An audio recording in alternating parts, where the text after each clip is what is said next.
Hello students, आपका welcome है मेरे यूट्यूब चैनल पे।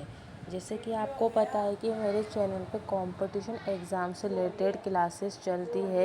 हमारी साइंस की क्लासेस पूरी हो चुकी है और अब भूगोल की क्लास चल रही है। और आपको पता है कि मैंने अभी कॉमर्स से रिलेटेड क्लासेस भी शुरू कर दी है, जिसमें मैंने एक टॉपिक कंप्लीट करा दिया है जो है लेखांकन परिचय से संबंधित। आज हम लेखांकन शब्दावली, लेखांकन समीकरण और लेखांकन मानक, इसके बारे में पूरी चर्चा करेंगे मेरी क्लास में। मैं आपको लिख लिख के नहीं पढ़ाऊँगी, क्योंकि इससे हमारा टाइम वेस्ट होता है, आपका टाइम वेस्ट होता है। इससे अच्छा है कि मैंने पहले ही लिख के पीडीएफ बना ली है, जिसके माध्यम से मैं आपको पढ़ाऊँगी। और अगर आपको कोई भी क्वेश्चन या कुछ भी डाउट हो तो आप वो कमेंट बॉक्स में डाल सकते हैं। और अगर आपको ये पीडीएफ चाहिए तो इसके लिए आप पहले कमेंट बॉक्स में डालना। अगर पॉसिबल हो सका तो हम इसे आपको प्रोवाइड करवा देंगे। तो आज की क्लास हम शुरू करते हैं। लेखांकन शब्दावली क्या होती है, कौन कौन सी होती है। पहला है व्यावसायिक लेन देन, एक आर्थिक गतिविधि जो व्यवसाय की वित्तीय स्थिति को परिवर्तित करती है। इसके मुख्य लक्षण निम्नलिखित है। एक सेकेंड। एक आर्थिक गतिविधि जो व्यवसाय की वित्तीय स्थिति को परिवर्तित करती है, इसके मुख्य लक्षण निम्नलिखित है। इसमें एक आर्थिक क्रिया निर्धारित होती है। उदाहरण के लिए, जब माल का क्रय एक सेकेंड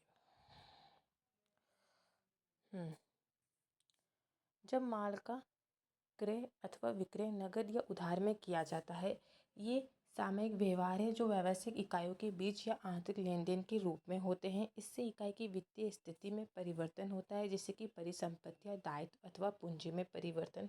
इस परिवर्तन को मूर्धन्य के रूप में व्यक्त किया जाना संभव होना चाहिए। घटना घटना किसी व्यावसायिक लेन देन का परिणाम होती है।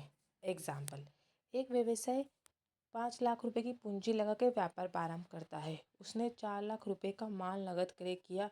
इस माल का 3/4 भाग 3,80,000 रुपये में बेच दिया। उसने 20,000 रुपये गोदाम पे किराए पे दिए। अब हम इसकी गणना करेंगे कि सेल हुई 3,80,000 की। कॉस्ट ऑफ गुड्स सोल्ड है 4 लाख का 3/4% 3 लाख। गोदाम किराया है 20,000 रुपये।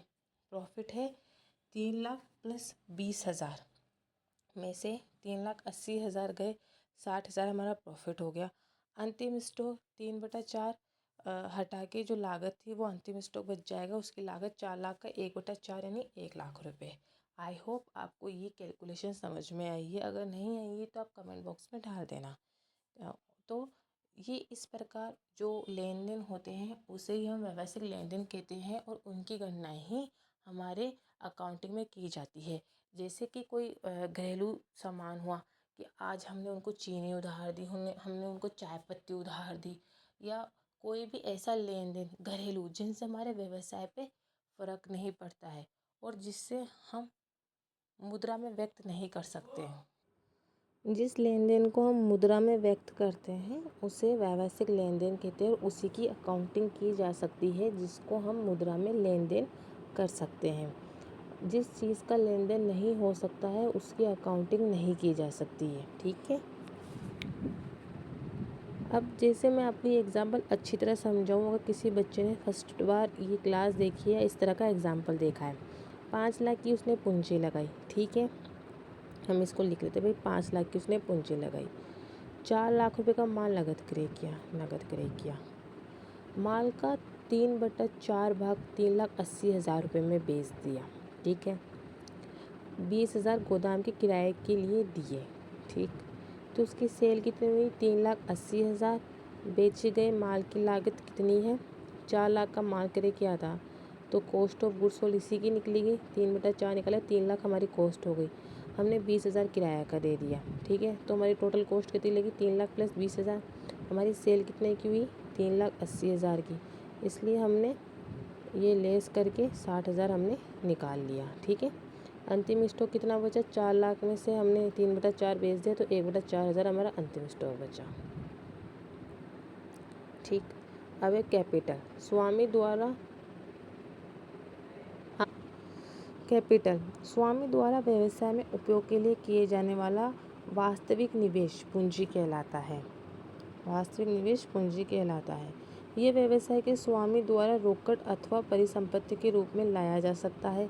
इसे तुलन पत्र के लायबिलिटी पक्ष में दिखाते हैं, क्योंकि मैं आपको आगे पढ़ाऊँगी जो हमारे पार्टनर्स होते हैं, पार्टनर्स का मीन जो कंपनी होती है, जो कंपनी में कंपनी भी छोड़िए, एक तरह से जो पार्टनर्स होते हैं, ठीक है ना, तो वो पार्टनर एज ए हमारी कंपनी में इन्वेस्ट करते हैं, ठीक, चाहे वो पार्टनर ही मिलके वो बनाए। तो जो भी फर्म होती तो हम ये सोचते हैं कि वो चालू रहेगी, जो उसका अस्तित्व है वो भविष्य में भी चालू रहेगा। इसी वजह से हम अपने जो एसेट होती है उन पे डेप्रिसिएशन लगाते हैं कि जो हमारी संपत्ति है वो आगे तक काम आती रहेगी और हमारा जो बिजनेस है वो भी आगे चलता रहेगा। तो हम लोग गोइंग कंसर्न होता है कि है ना, गोइंग कंसर्न का मतलब है कि बिजनेस आगे तक चालू रहेगा, सततता की स्थिति में रहेगा। इस वजह से और इसके साथ ही जो सेपरेट एंटिटी होता है, मतलब हम जो स्वामी होता है और जो व्यवसाय होता है, उन दोनों को अलग अलग मानते हैं कि जो स्वामी है वो एक तरह से हमारा लेनदार है, बिज़नेस का लेनदार है। तो वो बिज़नेस में जो भी पैसे लगाता है उसको हम लायबिलिटी में दिखाते हैं। तो हम जब भी पेमेंट करते हैं, जब भी हमारा बिज़नेस बंद होता है, तब हम सबसे पहले जो हमारे डिबेंचर होते हैं, जो बाहर के लेनदार होते हैं, जो सिक्योर्ड क्रेडिटर्स होते हैं, जो सुरक्षित लेनदार होते हैं, पहले हम उनका पहले लीगल एक्सपेंसेस पेमेंट करते हैं, फिर सुरक्षित लेनदारों को पेमेंट करते हैं, डिबेंचर्स को पेमेंट करते हैं, बिल पीपी वगैरह करंट लायबिलिटीज़ को चुकाते हैं। उसके बाद हम जो हमारे ओनर होते हैं, जो स्वामी होते हैं, उनके लोन को चुकाते हैं, फिर जो बच जाता है उनको प्रॉफिट में देते हैं, ठीक है। तो ओनर और व्यवसाय को हमेशा अलग माना जाता है। इस बेस पे उनकी जो पूंजी होती है उनको हम लायबिलिटी में दिखाते हैं। परिसंपत्तियाँ, ये किसी व्यापारिक संस्था के आर्थिक स्रोत होते हैं जिनकी मुद्रा के रूप में उपयोगी ढंग से व्यक्त किया जा सकता है। इन्हें मुख्य रूप से निम्न श्रेणियों में वर्गीकृत किया गया है। पहला है स्थायी संपत्ति। वे संपत्तियाँ जिन्हें लंबी अवधि के लिए रखा जाता है, जैसे भूमि, भवन, मशीनरी, फर्नीचर को उपस्कर भी कहते हैं। चालू परिसंपत्तियाँ, ये वे परिसंपत्तियाँ जिन्हें अल्प अवधि या 1 वर्ष के भीतर नकद में परिवर्तित करने के उद्देश्य से रखा जाता है, जैसे स्टॉक, प्राप्य बिल, देनदार, रोकड़ और बैंक शेष। दृश्य परिसंपत्तियाँ, जिन्हें देखा व छुआ जा सकता है, ठीक है, उन्हें टेंजिबल एसेट कहते हैं। और अदृश्य परिसंपत्तियाँ इंटेंजिबल एसेट, जिन्हें देखा या छुआ नहीं जा सकता, जैसे ख्याति, पेटेंट, ट्रेडमार्क, सॉफ्टवेयर आदि। शेप संपत्तियाँ यानी वेस्टिंग एसेट, जो उपयोग के साथ नष्ट हो जाती है, जैसे खाने, तेल के कुएं आदि। अब लायबिलिटीज़, वह देनदारियाँ या ऋण जिनका भुगतान व्यावसायिक इकाइयों में भविष्य के किसी भी समय करना है। लॉन्ग टर्म लायबिलिटीज़, जिनका भुगतान सामान्यतः 1 वर्ष की अवधि के पश्चात किया जाना है, जैसे दीर्घकालीन लिंक या ऋण पत्र। अल्पकालीन देयता, शॉर्ट टर्म लायबिलिटीज़, जिनका भुगतान 1 वर्ष की अवधि के भीतर किया जाना है, जैसे लेनदार, देय बिल, बैंक अधिविकश।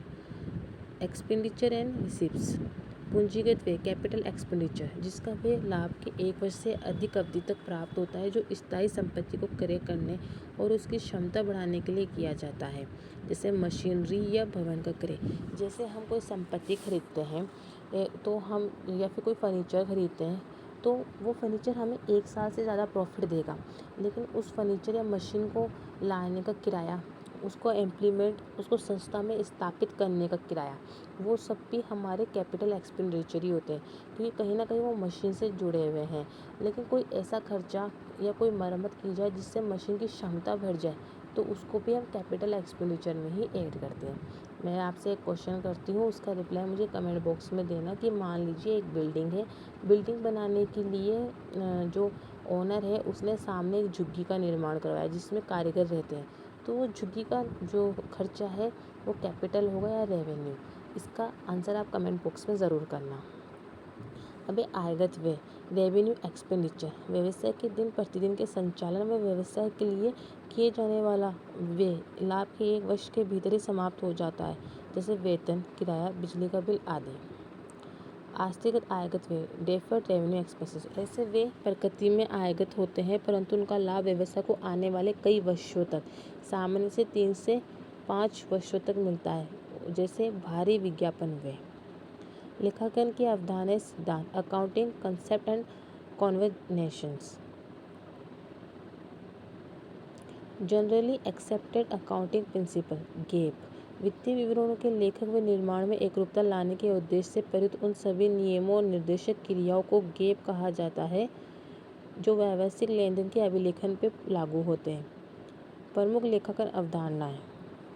पृथक अस्तित्व की अवधारणा, सेपरेट एंटिटी कंसेप्ट। इस अवधारणा के अनुसार व्यवसाय तथा उसके स्वामी का अस्तित्व एक दूसरे से पृथक माना जाता है। इसी कारण स्वामी द्वारा निवेशित पूंजी को व्यवसाय का दायित्व माना जाता है। ये मैंने आपको बता दिया था। फिर मुद्रा मापन संबंधी अवधारणा। व्यवसाय में केवल उन्हीं मदों व घटनाओं का लेखा जोखा किया जाता है जिनका मापन वित्तीय या मौद्रिक इकाई में संभव है। फिर निरंतरता की अवधारणा यानी गोइंग कंसर्न कंसेप्ट। यह माना जाता है कि व्यवसाय दीर्घकालिक तक निरंतर चलती रहेगी और निकट भविष्य में इसके समापन की कोई संभावना नहीं है। इसी आधार पर संपत्तियों को स्थायी व चालू भागों में वर्गीकृत किया गया है। द्विपक्षीय अवधारणा। दोहरी लेखा प्रणाली का आधार। प्रत्येक लेनदेन दो खाते प्रभावित करती है, एक डेबिट और दूसरा क्रेडिट। तो लायबिलिटी साइड वैसे क्रेडिट साइड में आती है और कैपिटल भी क्रेडिट साइड में आती है और liabilities plus capital equals to assets बनती है। लागत अवधारणा।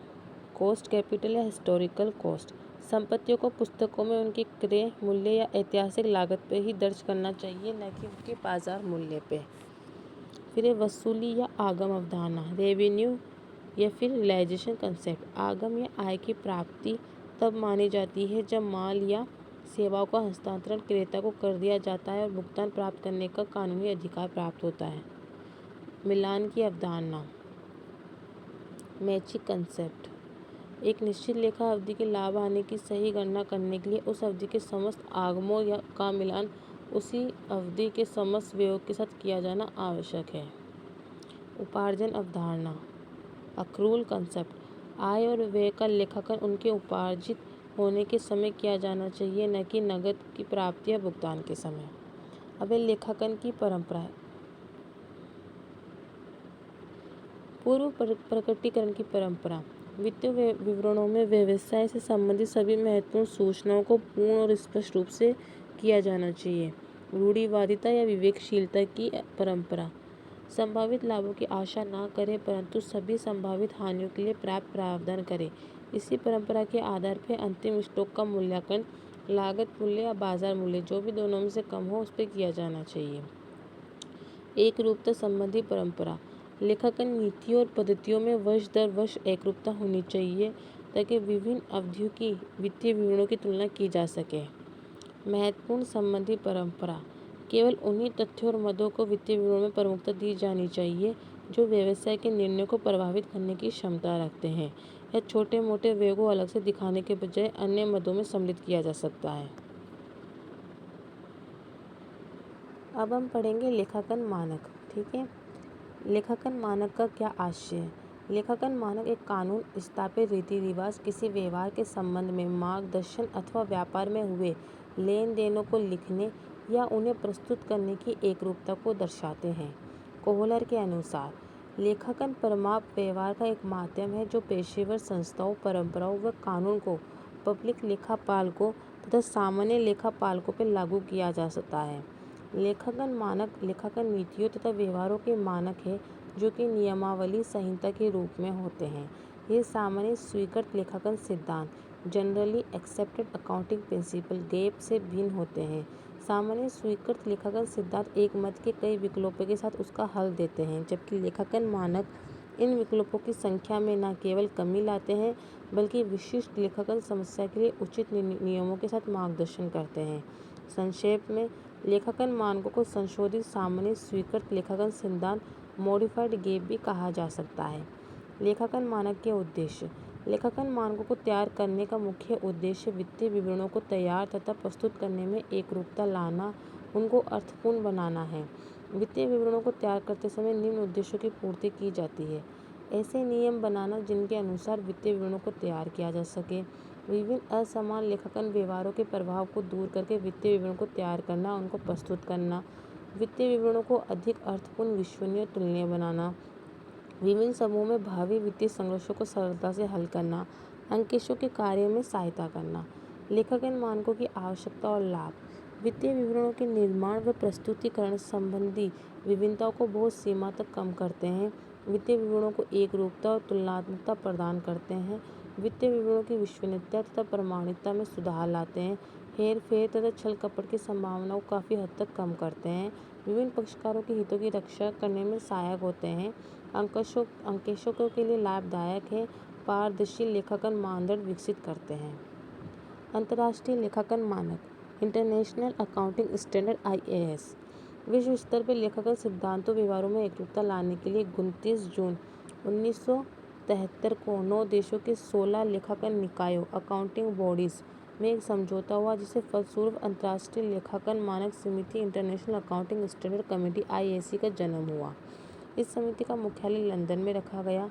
संस्थापक देश USA, कनाडा, ब्रिटेन व Ireland, Australia, France, Germany, Japan, Mexico, Netherland है। 10 अक्टूबर 1977 को संशोधित समझौता पत्र तथा पर संविधान पर हस्ताक्षर हुए। भारत भी इसका सदस्य है। IASC का मुख्य उद्देश्य सार्वजनिक हित में निर्माण करना, उन्हें प्रकाशित करना, उनकी विश्वव्यापी स्वीकृति तथा अनुपालन को प्रोत्साहित करना। IASC ने अब तक 41 अंतर्राष्ट्रीय लेखांकन मानक प्रस्तुत किए। भारत में लेखांकन मानक भारत में अप्रैल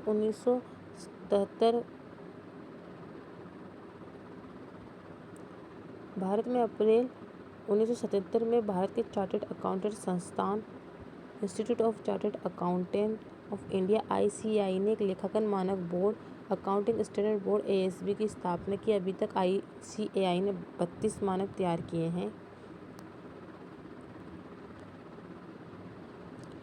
इनमें इनकी ईयर देखने की नीड नहीं है, मैं आपको AS पढ़ा देती हूँ, बस वो काफ़ी रहेगा।